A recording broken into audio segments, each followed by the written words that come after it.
इतिहास किसे कहते हैं? इतिहास अतीत का अध्ययन। इतिहास का प्रयोग विशेषतः दो अर्थों में किया जाता है।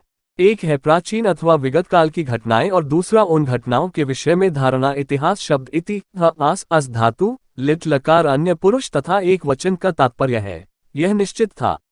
ग्रीस के लोग इतिहास के लिए हिस्ट्री शब्द का प्रयोग करते थे। हिस्ट्री का शाब्दिक अर्थ बुनना था। अनुमान होता है कि ज्ञात घटनाओं को व्यवस्थित ढंग से बुनकर ऐसा चित्र उपस्थित करने की कोशिश की जाती थी जो सार्थक और सुसंबद्ध हो।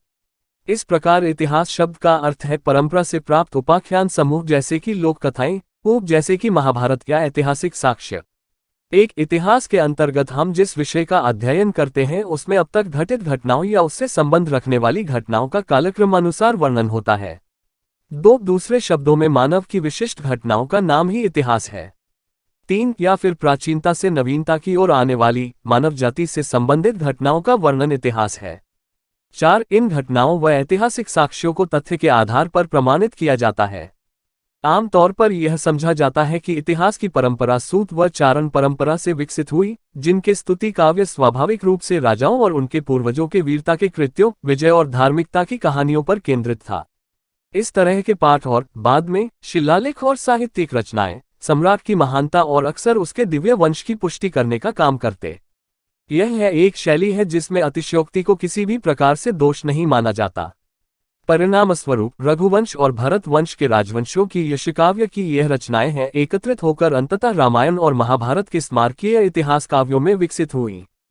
5 इतिहास के मुख्य आधार युग विशेष और घटनास्थल के वे अवशेष हैं जो किसी न किसी रूप में प्राप्त होते हैं।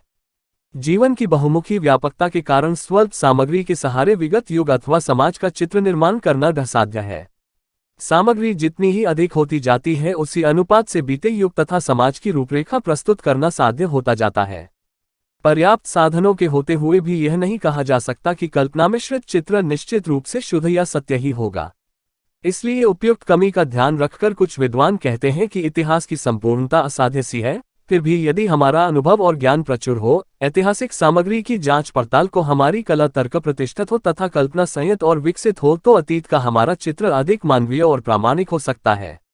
सारांश यह है कि इतिहास की रचना में पर्याप्त सामग्री, वैज्ञानिक ढंग से उसकी जांच, उससे प्राप्त ज्ञान का महत्व समझने के विवेक के साथ ही साथ ऐतिहासिक कल्पना की शक्ति तथा सजीव चित्रण की क्षमता की आवश्यकता है। स्मरण रखना चाहिए कि इतिहास न तो साधारण परिभाषा के अनुसार विज्ञान है और न केवल काल्पनिक दर्शन अथवा साहित्यिक रचना है। इन सब के यथोचित सम्मिश्रण से इतिहास का स्वरूप रचा जाता है।